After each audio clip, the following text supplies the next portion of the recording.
Olá, gente boa. Eu sou o pastor Roberlan Julião e autor da revista Palavra e Vida da Convenção Batista Fluminense, e vamos falar aqui sobre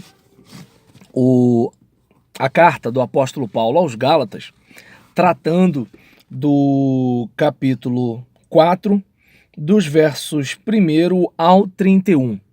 A revista tem o tema O Fruto do Espírito, a verdadeira liberdade, do quarto trimestre de 2018. Vamos lá. Digo, porém, que enquanto o herdeiro é menor de idade, em nada difere de um escravo, embora seja dono de tudo. No entanto, ele está sujeito a guardiães e administradores até o tempo determinado por seu pai. Assim também nós, quando éramos menores, estávamos escravizados aos princípios elementares do mundo. Mas quando chegou a plenitude do tempo, Deus enviou seu Filho, nascido de mulher, nascido debaixo da lei, a fim de redimir os que estavam sob a lei, para que recebêssemos a adoção de filhos.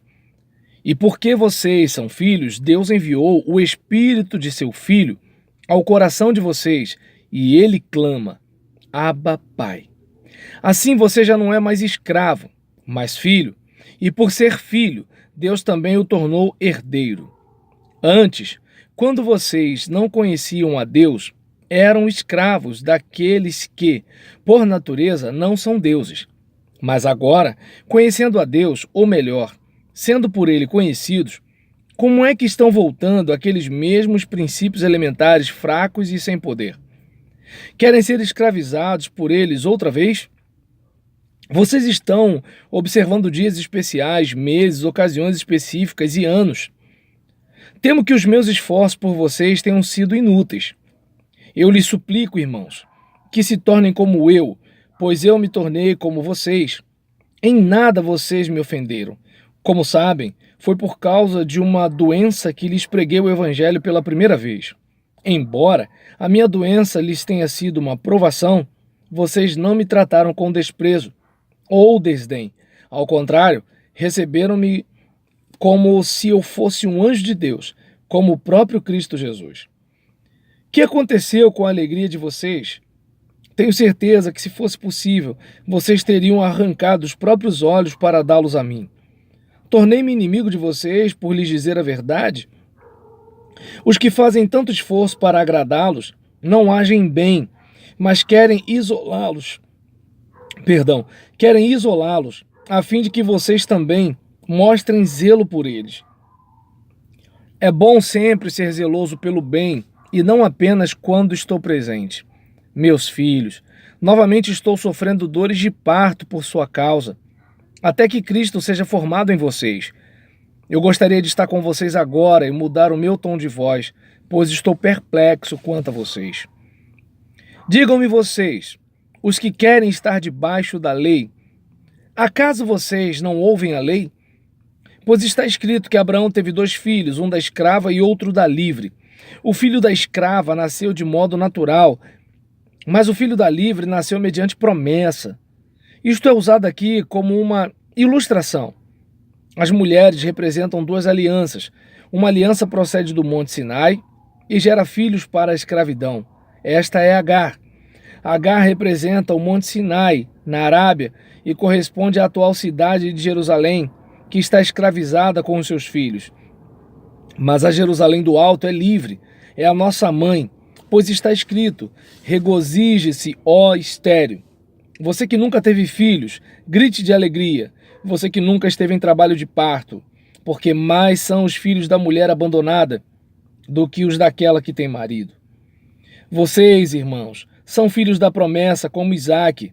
Naquele tempo, o filho nascido de modo natural perseguiu o filho nascido segundo o Espírito. O mesmo acontece agora. Mas o que diz a Escritura? Mande embora a escrava e o seu filho, porque o filho da escrava jamais será herdeiro com o filho da livre. Portanto, irmãos, não somos filhos da escrava, mas da livre. E aqui, Paulo ele recorre a uma interpretação que faz do Antigo Testamento para dizer para nós, inclusive, trazendo um raciocínio sobre a estrutura familiar do seu tempo, mostrando que nós não podemos ser aquelas pessoas conduzidas, e sim alguém que já chegou no nível de maturidade. E nesse caso aqui, ele deixa muito claro que como se dá essa imaturidade, aquela confiança que se presta aos rituais religiosos, aquela guarda de dia, de mês, de festa, de ano, como se fazer isso nos tornasse mais agradáveis a Deus.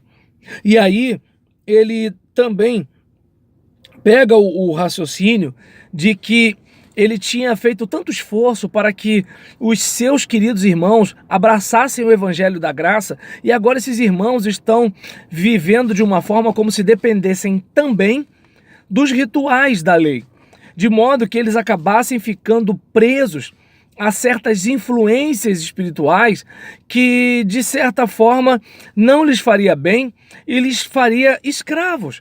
E eles precisavam abrir mão de toda essa mentalidade, de toda essa influência, de toda essa religiosidade que prejudicava a singela confiança no puro e simples evangelho, de nós apenas confiarmos e recebermos e sermos salvos. E aqui ele até fala sobre o cuidado dele com os seus leitores, de quem sofre dores de parto, de modo que Cristo seja formado. Ou seja, o mais importante é esse desenvolvimento espiritual, de forma que Cristo seja formado em nós. E não que necessariamente sejamos meros religiosos, praticantes de religião, que está fazendo de tudo com o próprio esforço para conseguir receber e viver a vida eterna. E então nós olhamos para cá, para o texto, e verificamos aqui uma ilustração também de um filho, que pelo fato de nós termos recebido o Espírito, há algo em nós, como aquela criança que estende os braços e pede colo para o seu pai.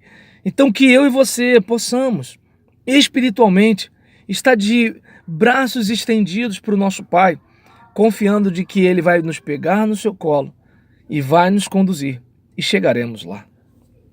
Que Deus te abençoe. Paz.